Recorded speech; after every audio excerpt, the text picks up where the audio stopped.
bonsoir tout le monde. Et donc je rappelle que la thématique de ce soir c'est l'échec. Qu'est-ce qu'un échec? Comment on se relève d'un échec? Qu'est-ce que cache la peur de l'échec? Il y a des personnes qui sont traumatisées à l'idée d'échouer et qui sont paralysées à cause de ça, ne sont pas du tout dans la capacité de se lancer dans un nouveau projet par peur de ce qui pourrait se passer si ça se passe pas comme prévu. Et dans le fait que ça se passe pas comme prévu, il y a la notion d'échouer. Et je pense que c'est important de parler du coup de ce que c'est que l'échec pour le démystifier et pour dédramatiser en fait cette peur-là, pour avoir la possibilité en fait de se lancer indépendamment de ça. J'ai commencé par définir les termes du sujet. Qu'est-ce qu'un échec? On a pris le dictionnaire et j'ai pris en fait l'exemple le plus parlant à mon sens, c'est vraiment le jeu des échecs tout simplement, parce que le terme comment dire, le terme le dit par lui-même. Qu'est-ce que c'est qu'être en situation d'échec? Quand tu joues aux échecs, le fait d'être en situation d'échec, c'est d'être, entre guillemets, au pied du mur. Et en fait, t'es obligé d'opérer un changement parce que sinon, tu peux pas poursuivre la partie. Parce que ton roi, il est compromis. Donc, si jamais tu veux poursuivre la partie, t'es obligé de bouger un pion qui va venir protéger ton roi, ou t'es obligé de bouger ton roi lui-même. Et dans la vraie vie, en fait, c'est pareil. Quand t'es en situation d'échec, ça veut pas dire que la partie s'arrête. Ça veut pas dire que tu vas mourir. Ça veut pas dire que tu perds tout d'un coup. Ça veut juste dire que, en fait, t'es à un moment dans ta vie où il va falloir faire un geste, un mouvement qui va te permettre, en fait, de pouvoir repartir. Un mouvement qui va pouvoir te permettre de rebondir. Et on fait comment quand on en a beaucoup vécu? Je vais justement donner dans le live de ce soir des astuces pour aider justement à se remettre d'un échec. Il y a plein de particularités, mais il y en a 3 principales qui permettent de se relever d'un échec. Et je vais les donner au travers de ce live de ce soir. Si vous avez envie d'échanger et de monter pour témoigner ou pour partager une situation difficile que vous traversez, n'hésitez pas. Je vais me servir du live de ce soir un peu comme d'une simulation de session de coaching. Donc voilà, si vous avez envie d'en bénéficier ou d'avoir un petit avant-goût de ce que je propose en coaching, n'hésitez pas. Je rappelle que je suis coach spécialisé dans l'intelligence émotionnelle. Donc je travaille tout ce qui est le rapport à soi et aux autres. Donc la capacité à comprendre comment ça tourne dans notre esprit, parce que je pars du principe que tout part de là. Que si on ne se comprend pas, on peut pas comprendre le reste du monde. Tout reconstruire depuis le début sans avoir la bonne boussole. On fait comment quand on a beaucoup... Alors, est-ce qu'il y a question forcément de tout reconstruire depuis le début? Moi, je pense que c'est un point sur lequel il va falloir revenir. Quand je reprends l'exemple de la partie d'échec et qu'on te fait un échec, donc c'est-à-dire quand tu es en situation d'échec, ça veut dire que si tu bouges pas ton roi, la partie ne peut pas continuer parce que si ton roi il est mangé, la partie s'arrête. Est-ce que ça veut dire que pour autant tu es obligé de tout arrêter et de recommencer la partie? Non. Peut-être qu'il y a un ajustement à faire. Ça veut pas dire que tout va de travers. Ça veut pas dire que tout est à remettre en cause, mais ça veut dire qu'il y a 2 ou 3 peut-être ajustements à faire. Et donc, Ima et Cosmo, pour répondre à ta question, les échecs, en fait, pour pouvoir les transformer, entre guillemets, en force et en tremplin pour se relever, je pense qu'un des points essentiels, c'est de les limiter dans le temps. C'est-à-dire que quand tu dis j'ai échoué, tu peux pas dire j'ai échoué dans ma vie depuis ma naissance jusqu'à aujourd'hui. Il s'est passé ça de telle période à telle période et en fait ça a généré telle situation. Ça, c'est une manière de donner une date de début, une date de fin à un échec. Et ça, en fait, c'est ce qui va permettre justement de s'en remettre. Parce que si l'échec ne s'arrête jamais et qu'on a l'impression, en fait, que c'est quelque chose de continu, ça va être très difficile de s'en sortir, de s'en dépêtrer. On va vite avoir la sensation d'être enlisé dans notre échec. L'une des composantes, en fait, de l'échec qui va permettre de se relever, c'est de se pardonner. En fait, l'idée, c'est de se dire qu'à un instant T, j'ai des ressources limitées. Et j'ai des ressources limitées parce que j'ai fait du mieux que je pouvais avec ce que j'avais, mais si à l'instant T, dans mon porte-monnaie, j'ai 100 €, eh ben j'ai 100 €. Et je peux pas me reprocher à la fin, si jamais je découvre qu'il fallait 500 €, qu'il me manquait 400 € parce que je l'ai découvert après coup. Et donc, pour pouvoir se relever, pour pouvoir se remettre d'un échec, il faut pouvoir se pardonner. Il faut pouvoir accepter qu'à un instant T, on n'avait pas toutes les ressources et qu'on a fait du mieux qu'on pouvait avec ce qu'on avait et ça a apporté les fruits que ça a apporté. À un instant T, j'ai fait ce que je pouvais avec ce que j'avais, ça n'a pas suffi parce que j'avais pas toutes les composantes. J'avais pas tous les ingrédients du gâteau, j'ai fait avec les ingrédients que j'avais. OK, ça manquait de sucre et ben la prochaine fois, je le saurai. Un autre aspect important de l'échec, en fait, c'est de le limiter dans le temps. Comme je disais, il faut qu'il y ait une date de début, une date de fin. Il s'est passé ça à tel moment et ça a duré jusqu'à tel moment, mais ça s'est terminé. C'est pas l'échec d'une vie. C'est pas j'ai raté ma vie parce que telle chose s'est mal passée. Je peux pas dire que j'ai raté ma vie parce que telle relation n'a pas fonctionné. J'ai pas raté ma vie parce que j'ai pas eu un diplôme. J'ai pas raté ma vie parce que je me suis fait renvoyer de tel emploi. J'ai pas raté ma vie parce que j'avais lancé ce projet-là et en fait ça a floppé. Je pensais qu'il allait avoir un engouement total et au final flop total. C'est pas comme ça. Un échec, il est limité dans le temps. À supposer que je sais pas, moi j'ai un projet, je me dis que je vais lancer mon entreprise, je vais vendre, je sais pas moi, des bouquets de fleurs et en fait flop total. Je pensais qu'il allait avoir un gros engouement pour les bouquets de fleurs. Personne n'aime les fleurs dans ma région, les fleurs fans, tout se passe mal.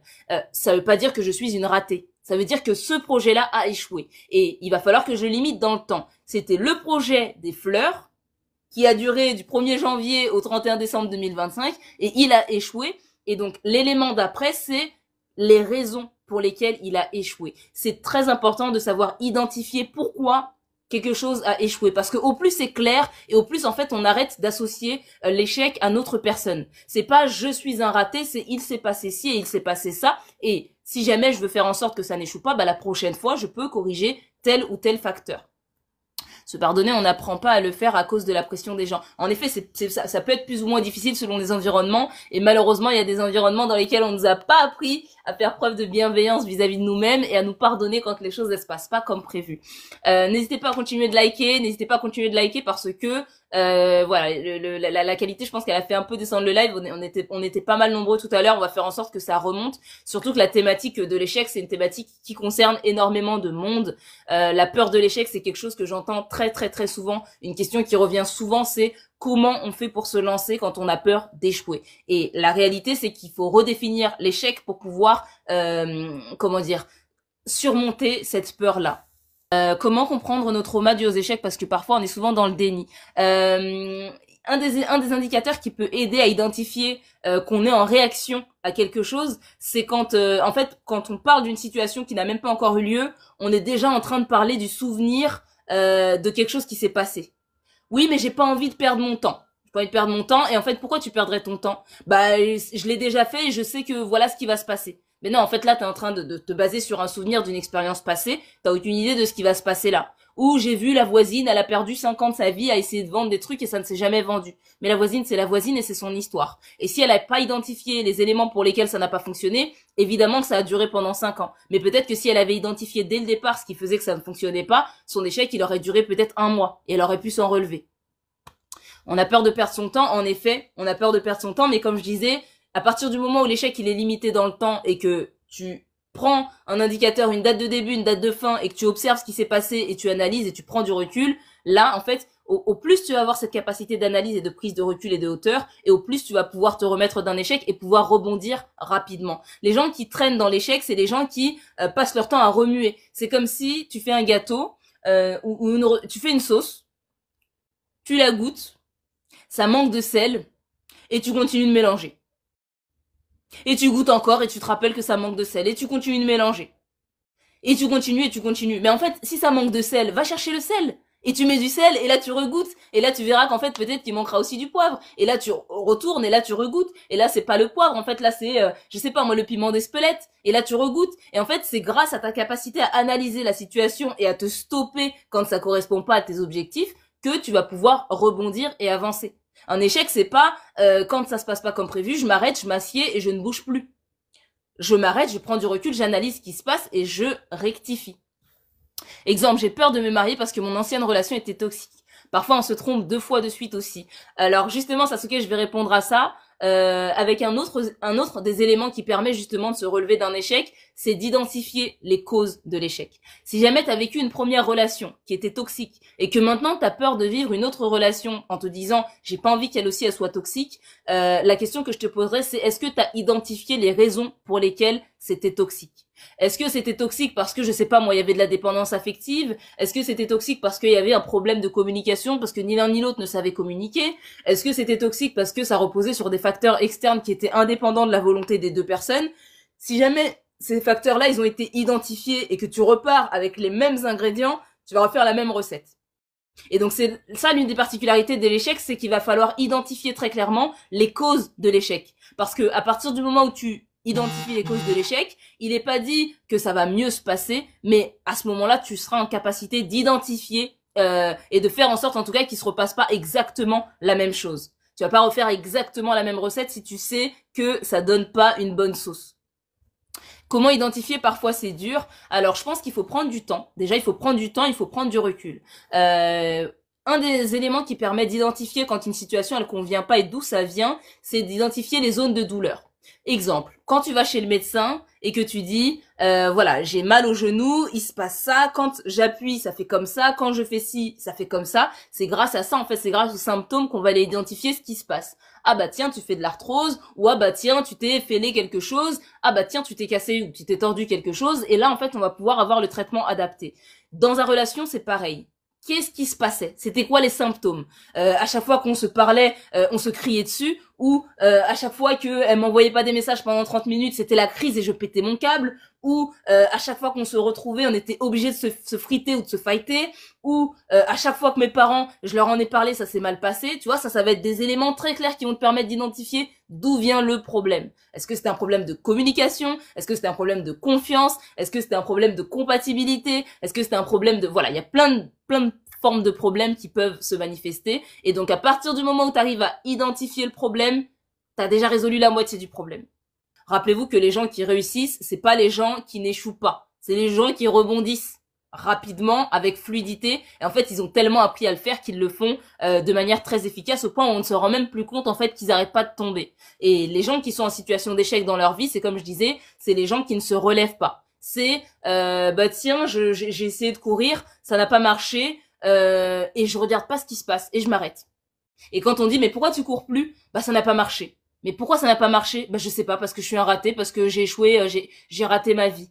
Bah non, en fait, il y a des éléments. Est-ce que c'est parce que t'avais pas les bonnes chaussures? Est-ce que c'est parce que t'étais pas échauffé? Est-ce que c'était pas les bonnes chaussettes? Est-ce que c'est parce que t'as jamais appris à courir? C'est quoi qui te manquait? À partir du moment où t'as identifié ce qui te manque, il y a plus qu'à te l'apporter. Et tout va reposer vraiment sur ta capacité à identifier ce qui se passe. Pourquoi en France l'échec est mal vu? Pourquoi l'échec est mal vu tout court? J'aurais tendance à dire, je pense aussi que y a peut-être un lien avec le système scolaire. Quand on est en situation d'échec scolaire, en général, on n'est pas le mieux vu de la classe. Il y a qu'à voir quand je sais pas moi, si vous aviez ce genre d'ambiance, mais quand t'as des mauvaises notes et que tu commences à parler avec tes collègues et ça commence à te vanner, d'accord, vous rigolez, mais en fait après t'es pas bien. Ou même il y a qu'à voir le jour des résultats du bac aussi, ce genre de choses, les résultats du brevet, quand tu vois ceux qui l'ont eu, ceux qui l'ont pas eu, comment ça se passe pour ceux qui l'ont pas eu. En général, quand t'échoues, la société te fait vite comprendre que voilà, c'est pas une bonne chose, mais ça devrait pas en fait remettre en cause ta capacité à rebondir. Et c'est pour ça que je pense que c'est important de redéfinir les termes du sujet.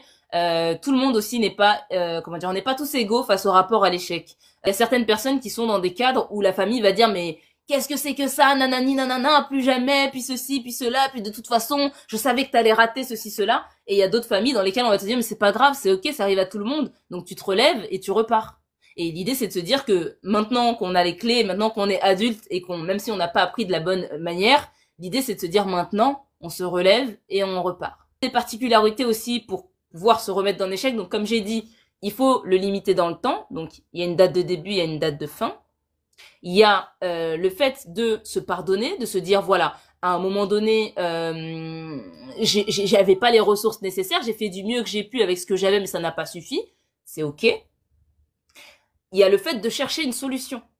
Il faut se sortir de sa condition d'échec pour pouvoir avancer. Si jamais tu passes ton temps à ressasser le passé, t'es pas dans la quête d'une solution. Il y a un adage qui dit, soit on cherche des problèmes, soit on cherche des solutions. On peut pas chercher les deux en même temps. Si jamais t'es enlisé dans un problème, c'est soit tu cherches une solution pour te sortir de ce problème-là, ou soit tu te cherches des excuses et des problèmes pour expliquer aux autres, en fait, pourquoi t'as un problème. Choisissez bien. Vous pouvez pas mettre toute votre intelligence au même endroit, vous pouvez pas mettre toutes vos ressources, toute votre énergie au même endroit. Il faut choisir intelligemment. Mettez-la dans la quête d'une solution quand vous êtes en quête quand vous êtes dans une situation d'échec. Par exemple, une relation qui n'a pas marché, se poser des questions du genre, je sais pas moi, si t'es en couple avec un homme et que tu te poses la question pourquoi il est parti, pourquoi il a refait sa vie, pourquoi il m'a fait mal, pourquoi ce jour-là il est rentré à 23h, ça c'est pas des questions dont la réponse va être pertinente. Ça va être justement alimenter le problème. Dans la quête de solution, on va plutôt faire se poser des questions sur des choses qui sont, comment dire, sur lesquelles on a une marge de manœuvre. Comment je peux faire pour aller de l'avant? Pourquoi ça m'a fait aussi mal? Qu'est-ce que j'ai fait que je n'aurais peut-être pas dû faire ou que je devrais éviter de faire dans ma prochaine relation? Là, c'est des questions pertinentes parce que c'est des questions qui nous concernent nous. On a quelque chose à corriger dedans. Le pourquoi l'autre, en général, on n'a pas forcément les réponses et tout dépend de son bon sens et de sa capacité, de son désir, entre guillemets, de faire le bien. Si jamais il a décidé d'être irrationnel, il est irrationnel et on n'aura jamais les réponses. Et pour avancer, il faut qu'on puisse se poser des questions qui soient pertinentes et qui nous permettent d'avancer. Donc, rappelez-vous de ça. Quand vous êtes dans une situation d'échec, toutes les questions ne sont pas bonnes à se poser. Il faut se poser des questions qui sont pertinentes par rapport à là où on veut aller. Moi, dès que je cartonne, je me dis que c'est parce que j'ai de la chance. Alors, peut-être. Et comment supporter le succès?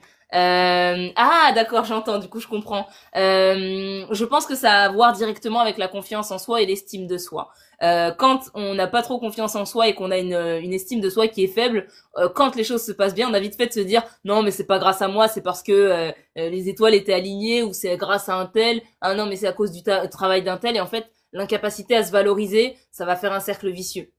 Au moins je me valorise et au moins j'ai confiance en moi et au moins j'ai confiance en moi et au moins je mise sur moi et au moins je mise sur moi et au moins je me valorise et bref c'est un cercle vicieux et en fait il faut développer un cercle vertueux parce que au plus on est conscient de nos forces et au plus on peut miser dessus et donc il faut pas être faussement humble en se disant c'est pas grâce à moi ou c'est pas nani nanana. De la même manière qu'on doit être capable de dire là c'est de ma faute et j'ai déconné et j'ai fait ça et ça n'a pas marché, on doit pouvoir se dire là c'est grâce à moi, j'ai fait ça et grâce à ça, à cette action que j'ai menée, grâce à ces capacités et à ces qualités que j'ai, les choses elles se sont bien passées. Il faut être toujours dans un équilibre.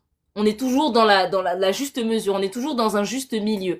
C'est important que tu te respectes toi-même et que tu valorises toi-même tes efforts.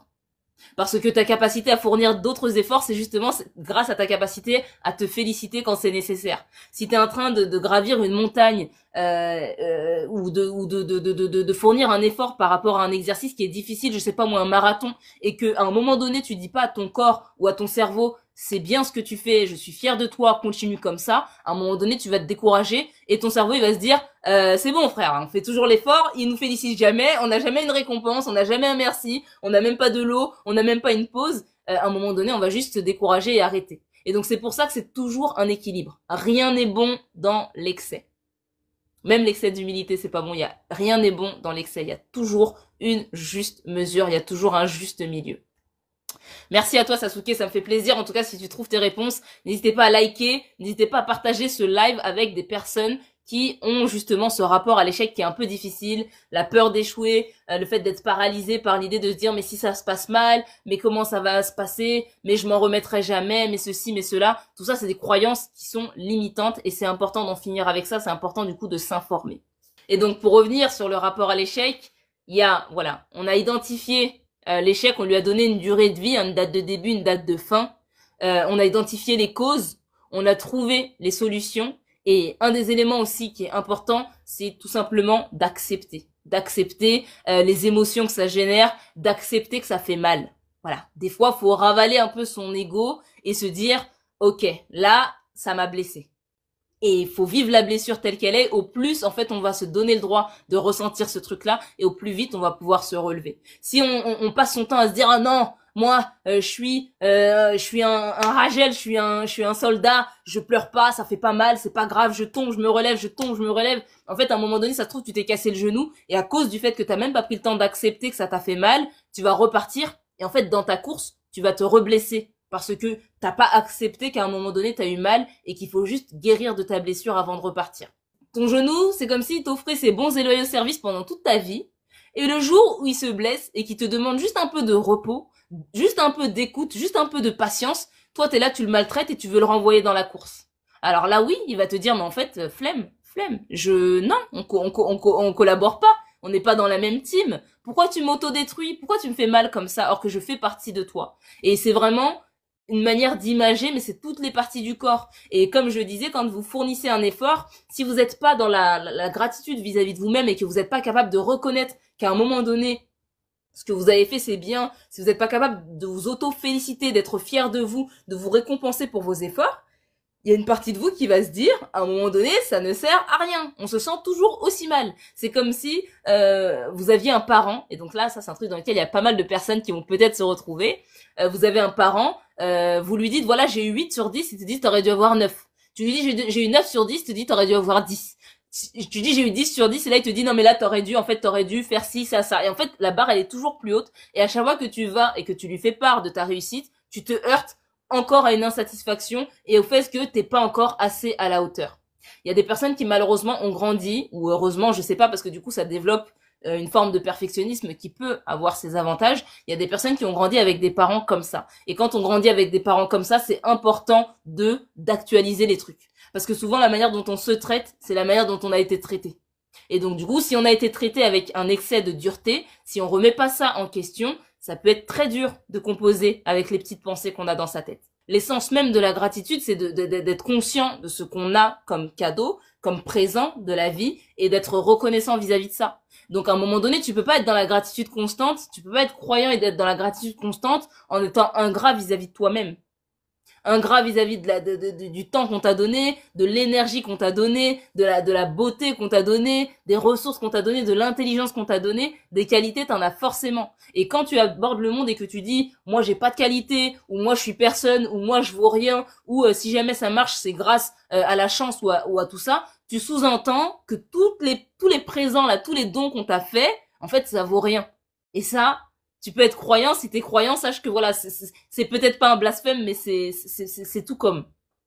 Donc voilà, il y a des gens moi je pars du principe que croire en Dieu implique de croire en soi. Croire en Dieu implique de croire en soi. Pour les croyants qui sont là ce soir, quand tu crois en Dieu, t'es obligé de croire en toi. Parce que à partir du moment où tu te dis qu'il a créé des choses qui sont parfaites et qu'il t'a créé toi, il y a forcément des attributs qu'il a mis en toi qui sont d'une grande beauté. Et à ce moment-là, en fait, si tu veux être reconnaissant, t'es obligé de reconnaître ces choses-là. Et c'est parce que tu les reconnais que tu peux miser dessus. C'est parce que je reconnais que, je sais pas moi, je me dis Dieu m'a donné un don pour la parole et pour l'art oratoire, que je peux m'en servir et que je peux en tirer le meilleur. Si je passe mon temps à m'enfermer et me dire oh ben en fait je vaux rien, en fait ceci, en fait cela, et si jamais je parle et que les gens m'écoutent, c'est des coups de chance, ben en fait non, c'est de l'ingratitude. Ou ça sous-entend que ça vient d'où? C'est quoi? C'est de la chance? Mais c'est vrai, en plus, j'ai encore cette fausse humilité, et quand j'étais trop dedans, je perdais mes forces. Bah oui, alors que t'es forte, et si t'es fort, mais c'est exactement ça, si t'es fort, t'es fort. Mise dessus, sois reconnaissant. Et quand on te dit que t'es fort, ne dis pas, oh non, tu sais, c'est juste 3 dips, c'est tout. Merci. Tu dis merci, et puis c'est tout. Et puis si on te dit que t'es beau, si on te dit que t'es belle, bah merci, prends le compliment tel qu'il est. Dis-toi qu'il y a une partie, c'est pour toi en effet, mais il y a une partie, c'est aussi pour ton créateur. C'est de se dire, voilà, le chef-d'œuvre qu'il a fait de toi, reconnais-le. Quand on doute de soi et qu'on a tendance à être un peu trop humble, il y a des personnes à qui ça profite.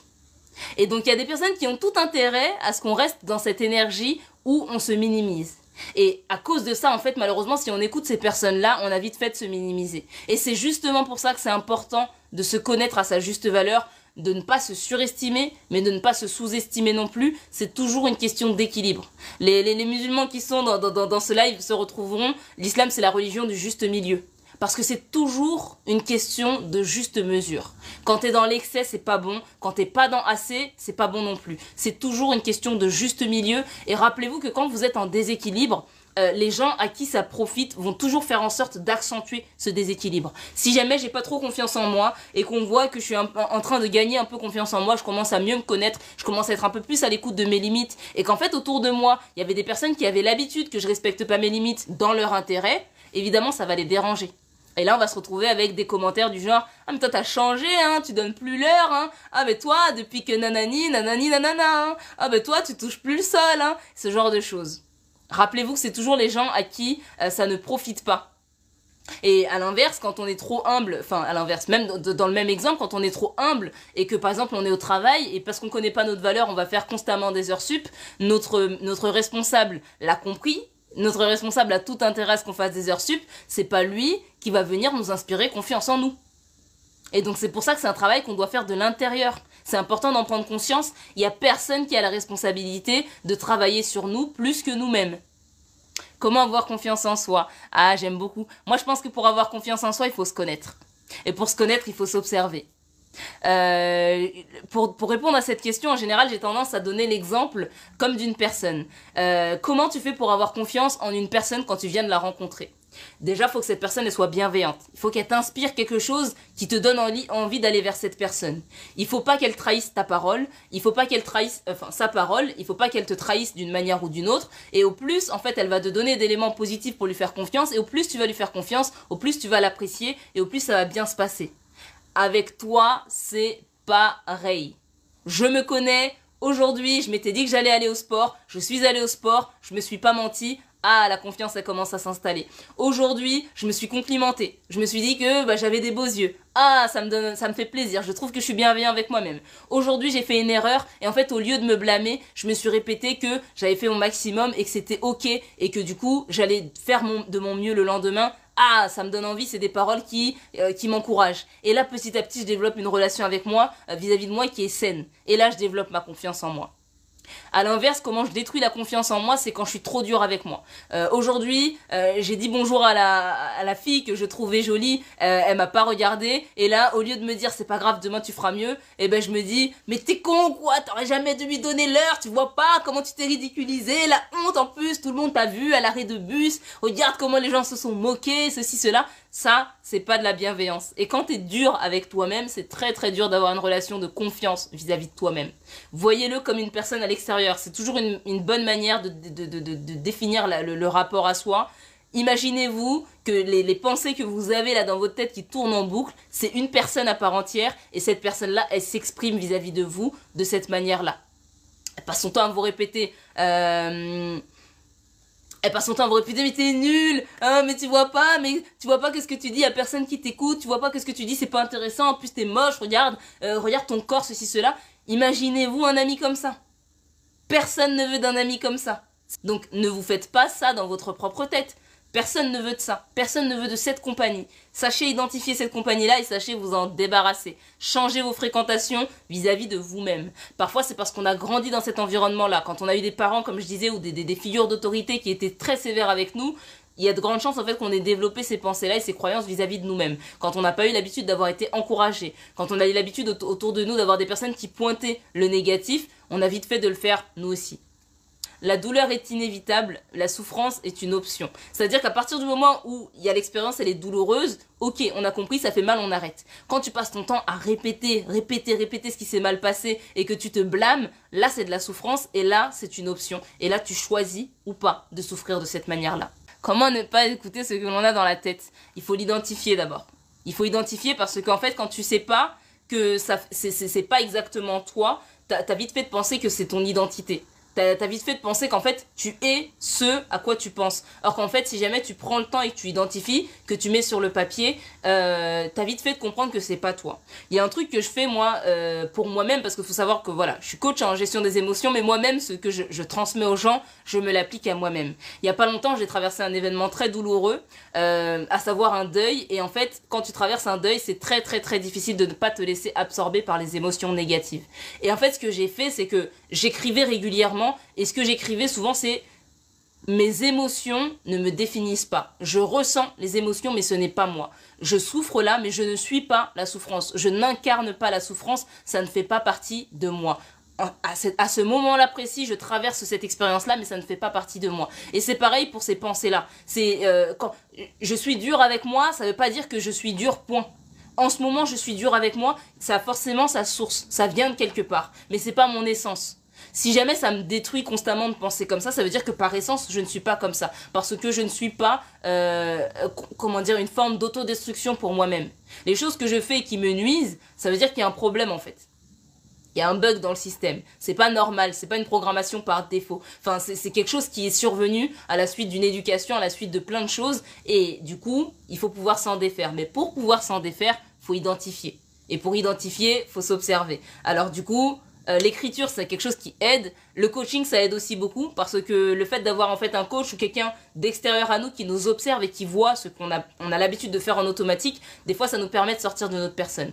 Le fait de suivre une thérapie aussi, ça peut être un coach, ça peut être aussi un psy. Moi, je pense que, en tout cas, ce qui m'a fait beaucoup avancer dans mon travail, en tout cas dans le développement de mon rapport à moi, il y a eu le fait de suivre des thérapies. Et il y a eu le fait de beaucoup lire. C'est voilà, je lis ça, je vois ça, il se passe ça, et je me dis, attends, est-ce que dans ma tête ça se passe comme ça? Ah non, ça se passe pas comme ça. Pourquoi ça se passe pas comme ça? Ah oui, ça vient de là. Ah oui, c'est vrai que j'avais appris ci, j'avais appris ça, il s'est passé ci, il s'est passé ça. Dans mon enfance, il y a eu ci, et forcément, ça a conditionné ça. Et en fait, il faut pouvoir entrer en résonance avec le monde extérieur, parce que si t'es trop dans ta tête, t'as l'impression que le monde, il se limite à ta tête. Ce que je dis, c'est tu peux faire la guerre au monde entier, si t'es en paix avec toi-même, tout va bien. Si t'es en paix avec tout le monde, mais que tu te fais la guerre intérieurement, c'est très, très, très compliqué. Ça te pompe énormément d'énergie. Il y a une partie de toi qui veut aller à gauche, il y a une partie de toi qui veut aller à droite. Quand tu vas à droite, l'autre partie, elle se plaint. Quand tu vas à gauche, l'autre partie, elle se plaint. Quand tu prends une décision, il y a une partie qui critique. Quand tu prends pas la décision, il y a une autre partie qui critique. Ça, c'est l'illustration du conflit interne.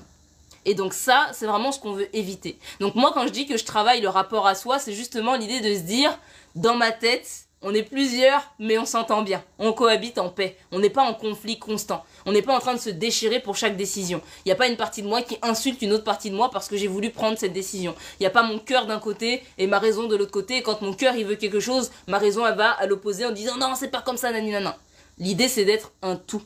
Parce que le rapport à toi, c'est le rapport qui est le plus déterminant. Et si, à l'intérieur de toi-même, il y a un petit tyran qui passe son temps à te rappeler que t'es nul, que tu t'exprimes mal, que t'es pas joli, que t'es pas très fort, que t'es pas à la hauteur, que t'es trop petit ou que t'es trop grand, que tes dents, elles sont avancées ou quoi que ce soit, en fait, ce petit tyran-là, s'il te fait la misère constamment, tu te bats contre lui, ça te dépense déjà toute l'énergie qui était censée te permettre d'appréhender le monde.